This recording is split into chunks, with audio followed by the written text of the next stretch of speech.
तुमच्या अडचणी आम्ही समजतो. आपल्याला का हा निर्णय घ्यायला लागला याचं सगळ्यांनी उत्तर दिलं.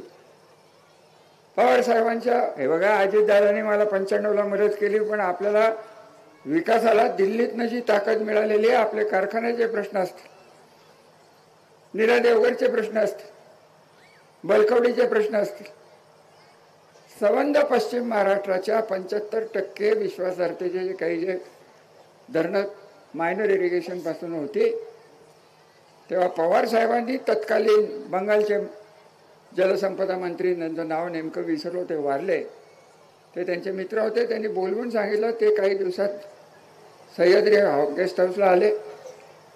त्यांनी मान्य करून टाकलं की आंध्र प्रदेश आणि कर्नाटक काय म्हणेल याची पर्वा नाही, हे रितसर आहे, लवादाप्रमाणे तुम्हाला परवानगी मिळेल. ही सगळी पाटणची धरणं त्यात सुटली, उरमोडीचं धरण त्यात सुटलं. राहिलं नीरा देवगर राहिलं, कारण ते 50% विश्वासार्हते होतं. पण तो पाणी कुठे वाया जातो?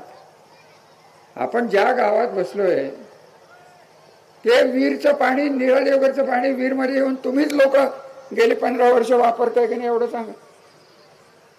मला आज तुमचंच पाणी काढलं जात आहे आणि नीरा देवगरचं पाणी फलटणला आणि माळशिरसला आणि खंडाळ्याला मिळणार आहे.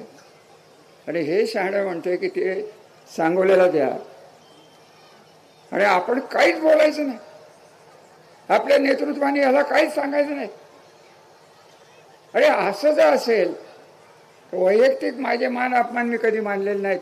या पाण्यासाठी मी अपमान सहन केले, एवढंच मी तुम्हाला सांगेन. एकदा कधीतरी मी जेव्हा वेळ येईल तेव्हा कोण काय बोललं, एक तुम्हाला निश्चित सांगेन की पाण्याचा आग्रह, औद्योगिक वसाहतीचा आग्रह हा 95 सालपासून आज 2024पर्यंत कायम मनात ठेवून दिवस आणि रात्र घालवलेले. यांचं काय चाललंय? आज म्हणायचं नीरा देवगरचं पाणी मी आणलं, तू टेंडर काढलं, वेड्या धरणच झालं नसतं तर तुझं टेंडर कोण घेतलं असतं? राम निंबाळकरांनी घेतलं असतं का? हे राम निंबाळकर शाणे, मोठे कॉन्ट्रॅक्ट, कुठले? निंबळकचे, बापूंच्या गावचे. त्यांना माझी एकच विनंती आहे की तुम्ही कॉन्ट्रॅक्टर म्हणून होता, तुमच्या याचं आम्ही कौतुक केलंय, तुम्ही राजकारणात उडी घेताय. राजकारणात जेव्हा उडी घेतली जाते तेव्हा राजकीय नेत्याच्या नादाला लागू नये, माझ्या नादाला चुकून लागू नये.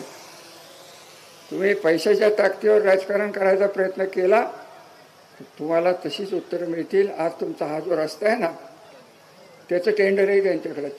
आमचं काय म्हणणं नाही, काम उत्कृष्ट करतात, परंतु राजकारणात भाग घेणं गव्हर्नमेंट कॉन्ट्रॅक्टरनी हा वेडेपणा आहे, एवढं मी सांगेन. आणि त्यांनी तो केलेला आहे.